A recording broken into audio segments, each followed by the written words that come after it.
He's like a teddy bear. The episode starts with Haesuk feeling super happy after finding a 500 yen coin. He wants to buy something nice for Pasuk, but sees Hana cry alone in the store. She wants to talk to Lu and Shin about what happened at the parent-teacher meeting, but doesn't know how. Haesuk tries to cheer her up with candy, but it doesn't work. Pasuk comes up with an idea. Why not take her to Lu and Shin directly? Hearing this, Hana cheers up, and they leave right away to find them. Meanwhile, Asakura reveals a shocking truth. He is the director of the facility. He insists that everyone must work together to escape. Lu is angry, blaming him for her kidnapping, but Asakura explains that he is also trapped. Horikuchi taunts Sakamoto, saying even a legendary assassin like him was easy to inject. Sakamoto, trying to attack, accidentally punches Shin instead of Horikuchi. Confused, he realizes his body isn't reacting right. Horikuchi grins, saying, "You can't tell friend from foe anymore." But somehow, Sakamoto manages to land a hit on Horikuchi, making Shin wonder if Sakamoto meant to hit him so hard earlier.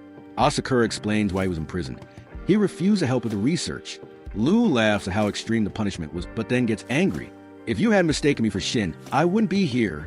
Hearing Shin's name, Asakura pauses. He then drops a huge truth.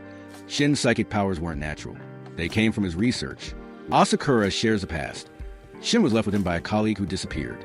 Asakura was researching human brain potential, and Shin was curious about his work.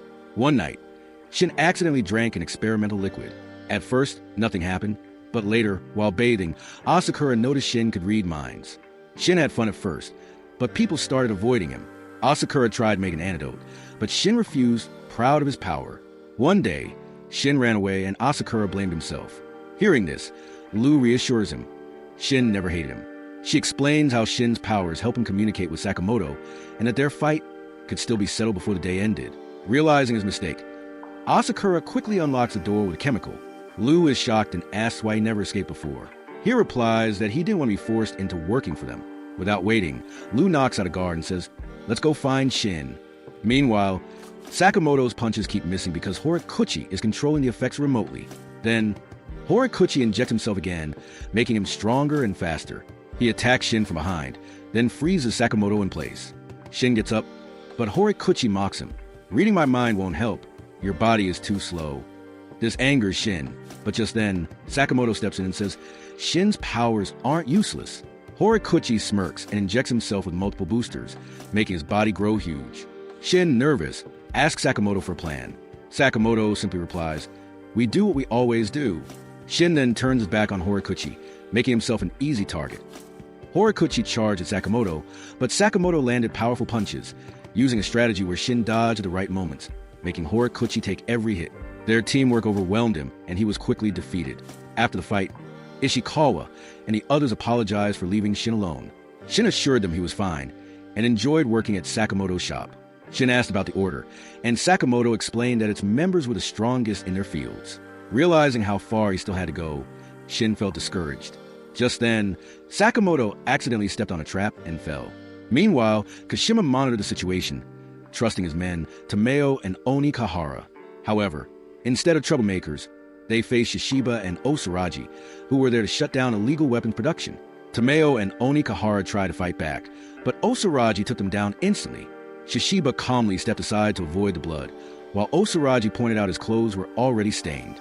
Kashima, holding Oni Kahara's severed head, called them unworthy assassins for failing to understand life's value.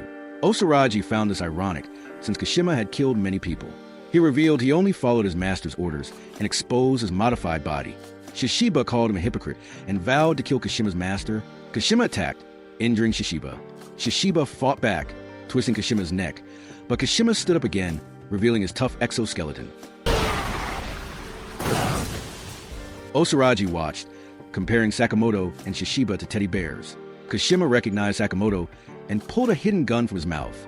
Meanwhile, Shin searched for Lu and encountered an invisible man, Seiba, who attacked immediately. Shin struggled, sensing attacks but unable to pinpoint them. Meanwhile, Sakamoto held his ground against Kashima's modified body. Kashima launched a surprise attack, but Shishiba remained confident in Sakamoto's strength.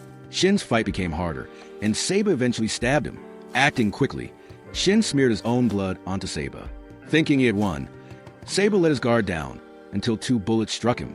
Shin turned to see Haesuk with a gun, relieved to have backup. Thanks for watching. If you enjoyed this video, don't forget to hit that like button, subscribe to WeebSphere,